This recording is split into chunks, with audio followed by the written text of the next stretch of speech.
Hi there, I'm Chef Eric Crowley, owner of the Culinary Classroom in West Los Angeles, and today I'm going to talk to you about knife construction, specifically stamped bladed knives.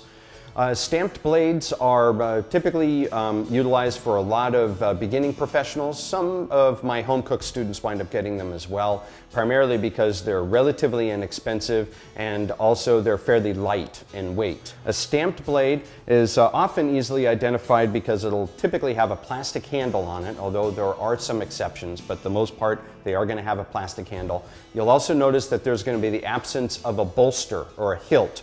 The bolster is a big thick piece of metal that separates the handle from the back of the blade. And you can see on this stamped blade, there is none. It basically is just a straight, thin piece of metal. It gets its name because it basically starts off with a thin sheet of steel and the blade itself is stamped out by a machine as opposed to being forged, which has a little bit more of a handmade quality to it. The stamped blade also has a tang, whereas a forged knife has what's called a full tang, which is that the metal extends all the way to the end of the handle. With a stamped blade, it tends to only be a half tang. It ends probably about where the tip of my index finger is and buried inside the plastic handle.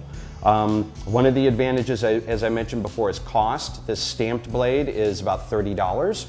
Whereas a forged blade could run anywhere from $100 to, you can get into the thousands if you want to get a really expensive, almost completely handmade kitchen knife. And that is my rundown on stamped bladed knives. Thanks again for watching. Be sure to subscribe so you can get some additional information. If there's a recipe that you would like to see me make, feel free to send an email to requests@Mahalodotcom. Thanks again, and I'll see you soon.